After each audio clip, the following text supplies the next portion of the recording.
Bom dia, obrigada ao Ângelo, Anete, Udo, pelo convite, pela honra de estar aqui com vocês, de contar um pouco da minha trajetória de vida, de trabalho, e que tem muita... Já sou uma habituê aqui da FAO, antiga, né, com o professor Júlio, que acho que não está aqui, talvez já tenha até... Não sei se aposentou ou não, mas Maria Cecília Roschiavo, minha querida amiga, que foi nos meus primórdios da história, eu quase morri porque eu ia fazer uma palestra e a Maria Cecília era uma das palestrantes. E essa coisa de ficar fazendo palestra depois de professor não dá certo, não. Porque eles estão acostumados com essa coisa de... Eu sou uma trabalhadora. Bom, mas, enfim, o porquê de eu estar aqui é exatamente voltada para madeira, para o uso sustentável. O Virgílio já falou bastante de sustentabilidade, mostrando que as florestas não são só árvores, são pessoas. Então, a sustentabilidade, a qual eu pratico, está muito ligada a isso, porque eu não só trabalho, ou sou a primeira marmoraria a ser certificada aqui no Brasil, mas eu fui levar sustentabilidade lá na Amazônia, a convite, há 10 anos atrás, 11 anos atrás, ou mais, né, 13 anos atrás, pelo governador do estado do Acre. Virgílio, na época, dava uma consultoria para o governo do Acre, que era o governo da floresta. Então, fizemos um trabalho com comunidade. Eu saí daqui, me meti para aquele meião de floresta, vestido ao seu lado, assim, paisagístico, essa coisa assim bonita, mas é uma coisa muito difícil e tem que ser bastante corajosa para fazer o que fiz e o que faço até hoje. Agora, nesses últimos tempos da minha história, eu sou fundadora e uma das sócias da Amata, e que conseguimos também a primeira concessão federal de florestas no Jamari, em Rondônia, que é bravo também ir para lá.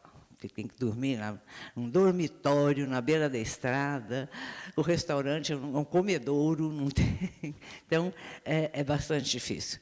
Mas eu acho que vale a pena, porque acho que o Brasil, onde a maior floresta tropical ainda é do Brasil, e nós precisamos agregar valor, porque se não agregarmos valor, a palavra do Virgílio vai para o chão. Né? Então, e as pessoas de lá têm também essa ambição que temos aqui. Onde que eu vou apertar? Que botão que é aqui?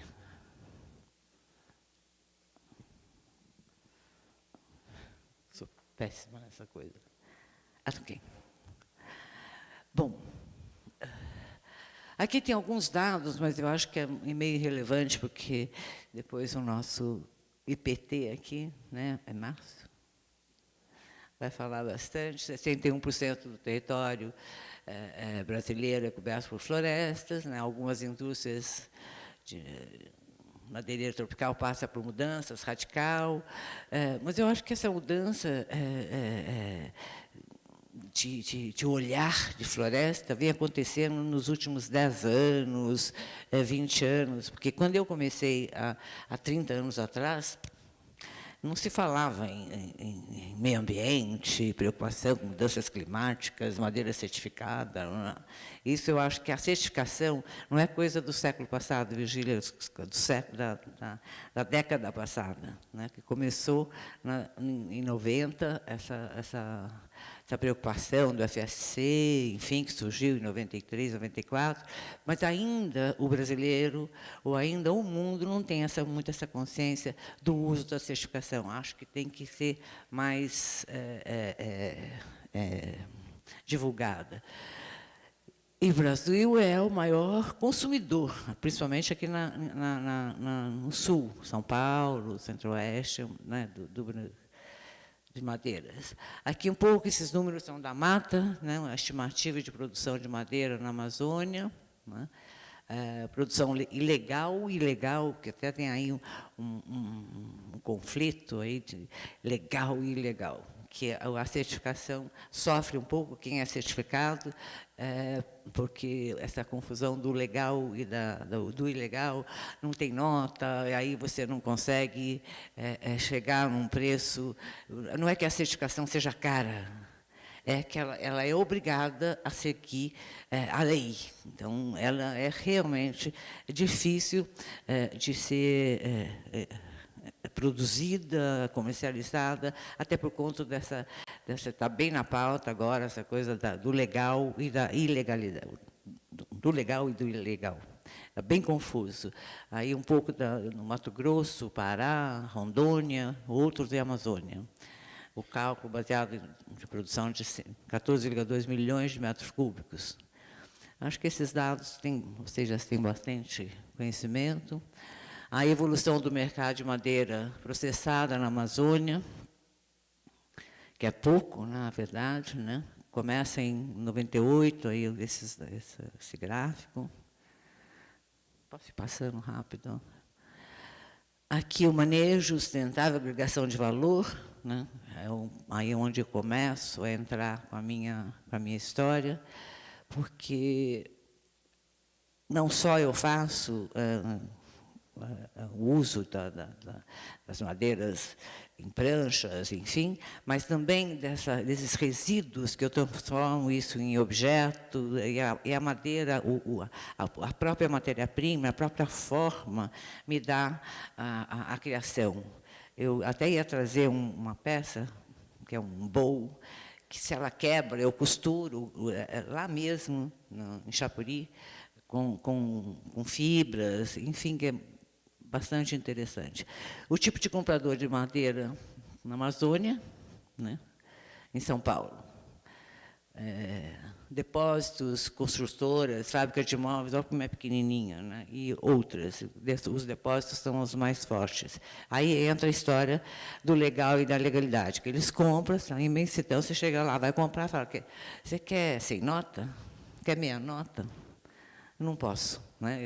Eu com a bandeira que tenho, não consigo. Então, tem bastante. Construtora, muito pouco ainda, né? Aqui, como os clientes, o mínimo que esperamos, fornecimento de madeira. Eu, como cliente, né, que deve atender as minhas especificações, condições comerciais justas, rastreabilidade, e processo de venda eficiente. Aqui onde estamos, né, no que se refere à floresta, transformação e mercado. Mais as plantadas para celulose, energia, aí as nativas para construção civil, móveis e decoração. E os serviços ambientais, que o Virgílio já falou bastante.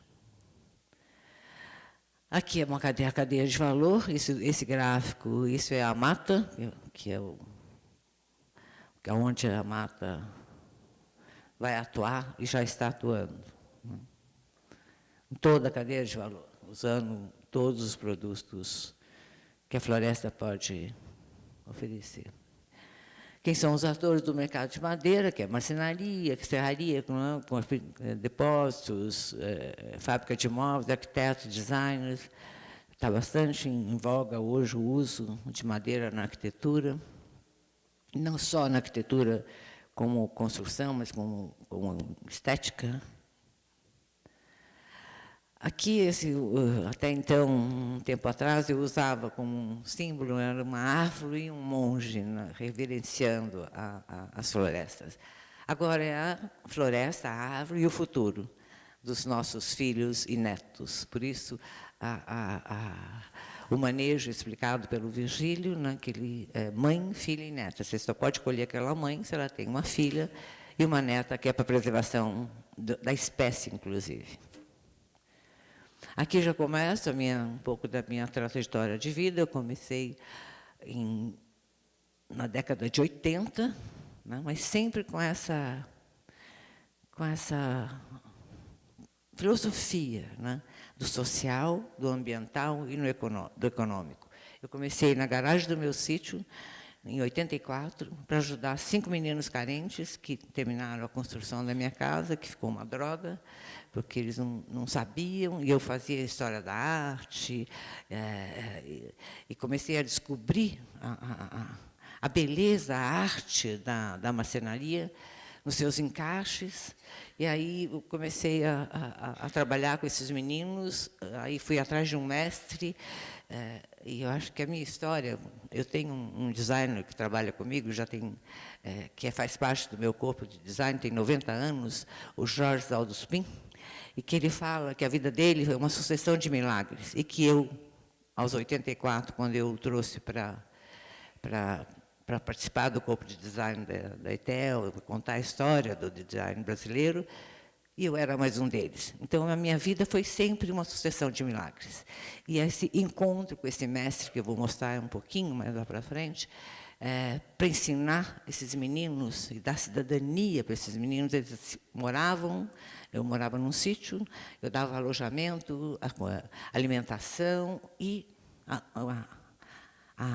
o ofício da arte da marcenaria. Porque eu, no meu trabalho, sem qualquer constrangimento, que eu odeio a palavra modéstia, eu faço arte. Eu faço arte com uma beleza, eu exploro o uso da madeira, aí está aí o roxinho, massa, né? E aqui é um pouco da materialização do uso de espécie e do conceito do manejo. É uma floresta de livreiros, é para pôr livro, a mãe, a neta e a pequena. Isso eu fiz uma exposição no Rio de Janeiro para um arquiteto, que ela queria que eu fizesse uma biblioteca.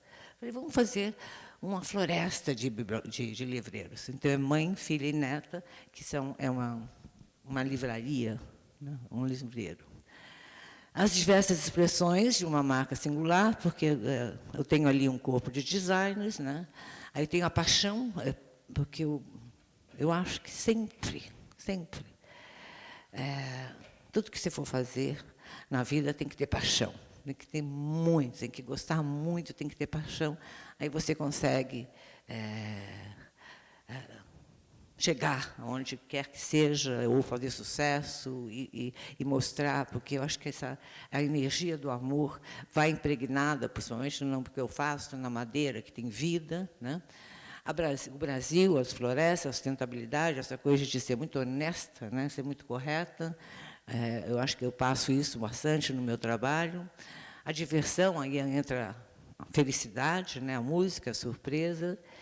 E a identidade, o DNA. Toda peça que sai da ETEL tem o número, né? Ela tem o número da peça, tem o artesão que fez, o design que fez. Então, se amanhã quisermos rastrear, a gente acha até a data. O valor da ETEL, a qualidade consistente, alta. Isso é uma peça que eu fiz no Acre. A capacidade de aprendizado que tem as pessoas é incrível. Se quer saíram de lá, um acabamento, isso é uma coisa assim, uma peça bruta, eu vi essa bolacha lá, aí eu dei um toque, assim, tirei um pouco da cara do rústico, mas um toque, um bisotê, um acabamento que é uma preciosidade. Então, a autenticidade, né, e a sustentabilidade. Está sempre muito focado. Sustentabilidade é matéria-prima. Aqui, lá na floresta, as madeiras nativas, móveis do mundo. Seleção das madeiras, né, óbvio, entendeu? Que para fazer o que eu faço, eu tenho que fazer uma seleção muito rigorosa nas pranchas que eu vou comprar, na qualidade da madeira. Por isso que eu tenho uma floresta. Não só para... Eu tinha esse trabalho com comunidade, mas a comunidade é meio complicada de trabalhar, né? Porque eles brigam entre eles, não colhem esse ano, e aí, como é que eu fico? Aí eu tinha esse sonho, né, de um dia ter a minha floresta. E aí sou uma das fundadoras da Mata e tenho as madeiras certificadas. Acabou de sair a certificação, né? Então, aí a localização é mais para vocês entenderem o manejo, mas acho que o Virgílio já explicou bem, né? Tem que cada árvore, em vez de ter ela tem o nome dela, enfim, mas ela tem um número, e aí, ali pelo GPS é identificada, porque tem toda uma regra, o diâmetro da espécie que vai ser colhida, identificada a espécie, quando ela coloca uma plaquetinha, e quando for colher, essa plaquetinha fica na raiz para identificação no futuro. Aqui eu conceio Joias da Floresta, né, que realmente eu fiz para mostrar o valor que eu acho que a madeira, o diamante, para mim, tem o mesmo valor. Então, esses anéis é madeira, ouro e diamante, usando aí uma variedade de espécie. A certificação, né, do FSC, que eu fui a primeira movelaria a ser certificada. Ali eu mostro um exemplo, aquela peça rachou inteira. Não é defeito, é beleza. Aí é a altíssima agregação de valor. Então, é costurado com aquela fibra de buriti, que ela tem uma força tão... Márcio, você vai... Não sei se você tem conhecimento, mas, segundo essa fibra, ela tem tanta força quanto um cabo de aço, um fio de aço. Então, a madeira pode trabalhar ali e ela segura. Isso vai para... Quanto mais rachado mais as pessoas gostam, mais, principalmente europeus, gostam bastante dessa peça, não é, Udo?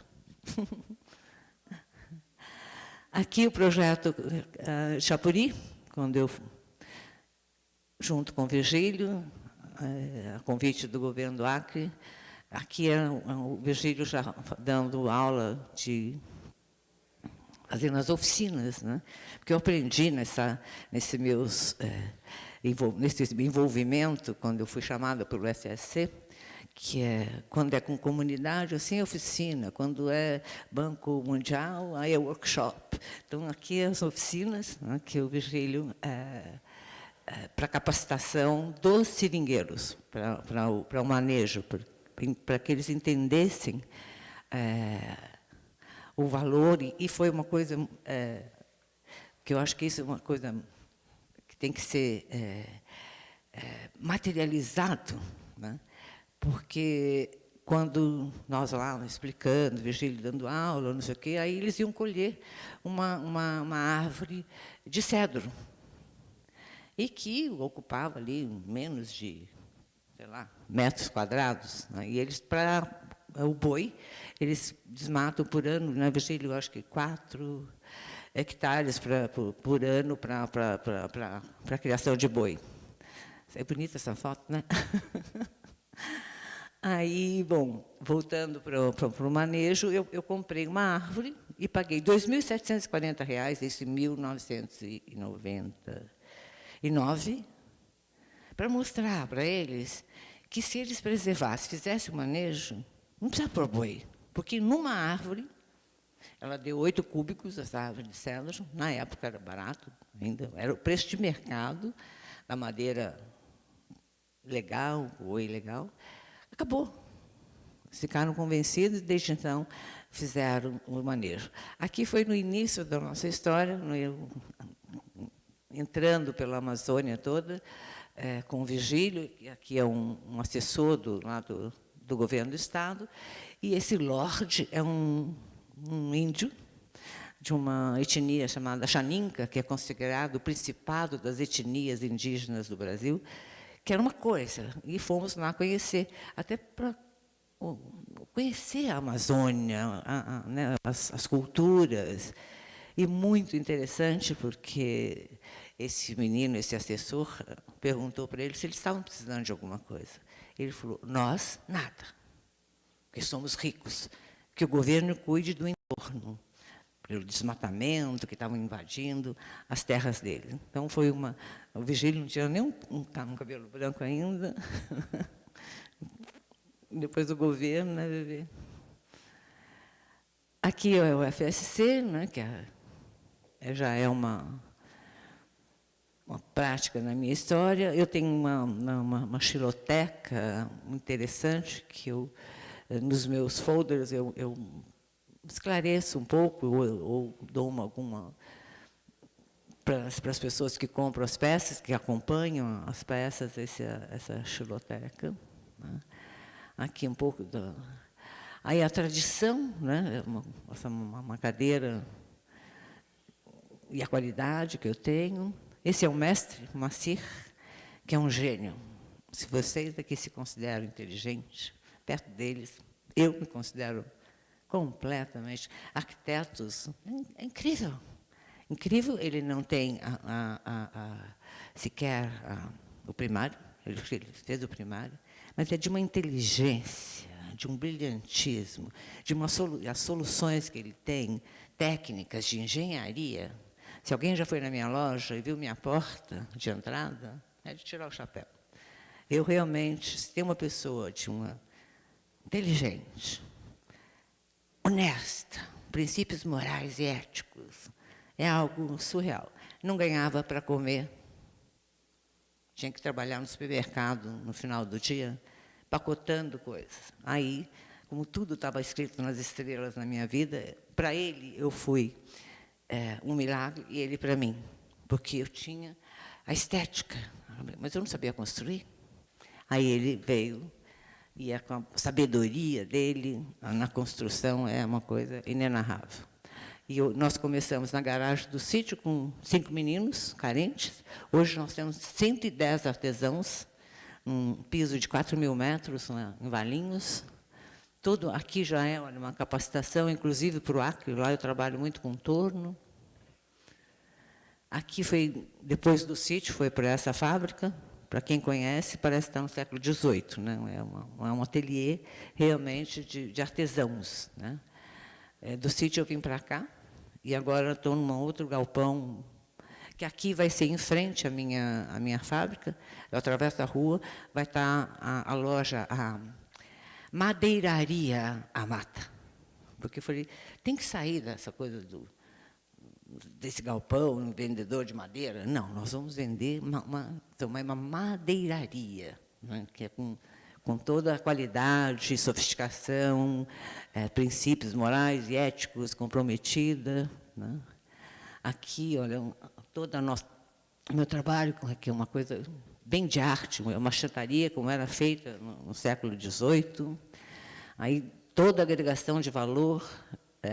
As pessoas, às vezes, vão lá, nossa, mas você é muito cara. Eu não sou cara. Porque, se você avaliar, é tudo artesanal, né?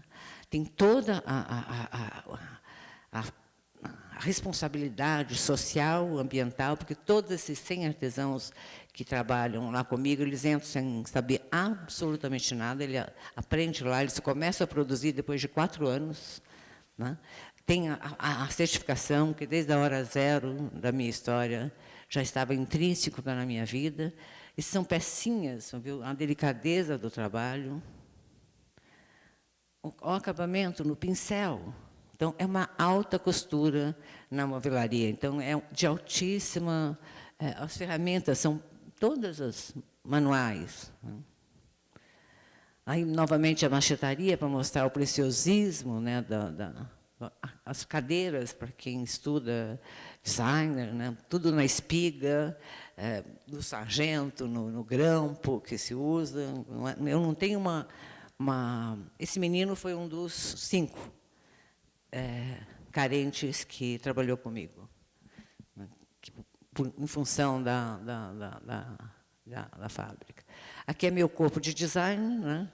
Tem um pouco da linha do tempo, que aqui eu tenho vários, todo ano vem alunos da FAO, que eu vejo lá na loja, fazendo pesquisa, enfim, escrevendo uma tese sobre a história do design brasileiro, que eu reedito desde a década de 30, com contrato com os herdeiros, ou, no caso do Jorge, ainda é vivo, da 30 até hoje. Então, passa por Varjava Chique, Branco e Preto, que foi Aflalo, Milan, Rust, foram 4 arquitetos super bons.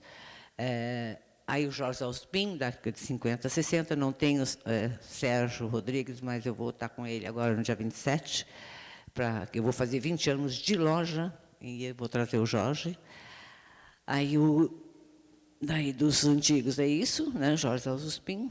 Aí o Marcelo o Oswaldo Bratica também, tem agora recente, acho que não, na próxima está aqui, está lá. Oswaldo Bratica também. Aí, hoje, tem o Isai Weinfeld, que é um grande arquiteto, né? Tem a Lia Siqueira, o Paulo Werneck, também acabamos, também na década de 40, Paulo Werneck, que foi um grande muralista, mas ele fazia essas mesas, aquelas com um trabalho de pastilha para dar de presente para os amigos. Então, tem uma pequena coleção dele de móveis que ele mesmo fazia, além dos murais, né? Tem o Dado e a Lia Siqueira. E agora, no dia 7 de dezembro, o Carlos Mota, que é um grande arquiteto, um grande designer, é uma história do design brasileiro também, década de 80, que tinha um pouco mesmo uma lacuna na história. Ele vai estar entrando para o corpo de design da ETEL. Ele tem a oficina dele, mas é uma linha de altíssima marcenaria que eu vou estar reeditando.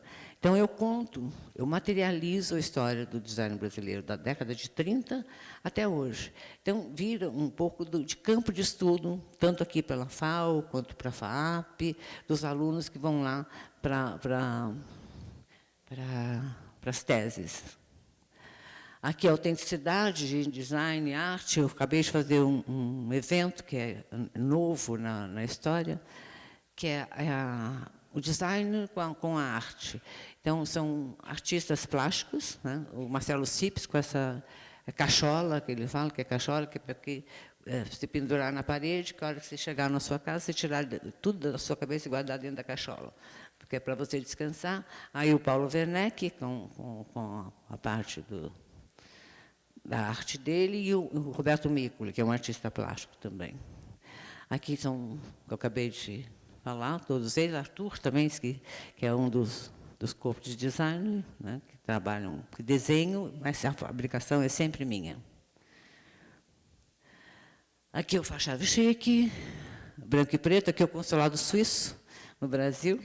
É muito engraçado, ontem eu conversando com o embaixador, Cesário Melantônio, lá do Egito, com meu amigo, se conheci em Istambul. Eu falei que eu tinha feito a embaixada suíça no Brasil, fiz a embaixada suíça no Haiti, junto com o Udo. Ele falou, e você não fez nenhuma do Brasil? Eu falei, não. Ele falou, que vexame, né? Pois é. Então, aqui é o consulado suíço. Aqui estão branco e preto, são as reedições, todas, porque essas reedições têm tanto valor quanto um original, porque elas são numeradas e são exatamente nas mesmas proporções, só com o uso da certificação, que é para realmente divulgar a certificação, fazer com que as pessoas entendam que usar a madeira certificada é uma das nossas obrigações para que o mundo continue e tenha um futuro melhor. Aqui é o Jorge Alspin, é uma joia essa cadeira, difícil de fazer, porque é toda esculpida na grosa, que não tem como você fazer aquilo ali na máquina. Aqui é Jorge Alspin também. Aqui é o Oswaldo Bratica, porque, por uma coincidência, a loja é um projeto do Oswaldo Bratica, a casa é Oswaldo Bratica. Aqui é um desenho meu, aí, agregação de valor, mais ainda, porque essas madeiras é resíduo da minha própria fábrica. Então, eu fiz essas mesinhas com resíduo. Aqui também é uma outra peça de desenho meu. Aqui é Cláudia Moreira Salles, Isai Weinfeld, que ganhamos em 2004, a melhor peça do Reino Unido de 2004. Tanto pela a madeira aqui, dessa madeira, e o uso da diversidade, é timbaúba. Você conhece, Márcio? Eu não sei outro nome, mas o nome vulgar dela é timbaúba. É ruim de usar, diz que tem arde o olho, uma pimenta do reino. Os marceneiros não gostam, não. Então, ganhamos pela fabricação, pelo desenho, a melhor peça no Reino Unido, numa feira que nós estamos participando. Aqui é Seinfeld também. Olha o uso de resíduo, né? As bolinhas, os quadradinhos. Aquele carrinho lá é muito interessante.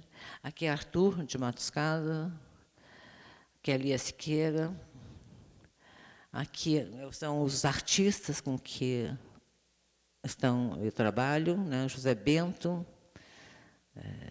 Marcelo Cipes, da Cachola, Paulo Werneck, Roberto Micro, das Telas. A arte com a sua irreverência, porque é bem irreverente essa coisa do Marcelo Cipes. A arte elegância, a arte tradição, pelos murais. Aí o DNA, né, que identifica, que eu já falei lá atrás, a base e existência. Aqui, ali vocês podem ver que isso vem numa plaquetinha, né, que tem lá o design, o ano da criação ou da reedição, a identidade da peça, o número da peça, controle de produção, o ano de produção, até o nome do artesão vem aí. Aqui é uma conquista com esse trabalho, porque o que eu faço hoje, né, na movelaria, quase que não se faz mais no mundo, porque é muito caro. É tudo a mão de obra, é tudo. A minha história não é máquina, são pessoas. A minha máquina, as minhas máquinas são primárias. É um grande ateliê, né? E então isso está no mundo inteiro, Nova York, Los Angeles. E a gente é muito, somos bastante reconhecidas como beleza e usando as madeiras brasileiras, que são de uma beleza, sabendo usá-las, elas todas são bonitas. Não acho nenhuma madeira mais bonita do que a outra, todas são bonitas. Então, tem alguns clientes no mundo, né? Four Seasons, olha aí, na China, o resort em Singapura, residências na Jordânia, residências no Kuwait, a embaixada suíça e a Louis Vuitton no Haiti. Agora estamos fazendo a Louis Vuitton no México e aqui no Brasil, Tiffany. Então, a gente está bem dentro de um mercado de luxo também. Aqui é a conquista do mercado externo, né? Tem toda aí onde nós estamos. Isso. Obrigada.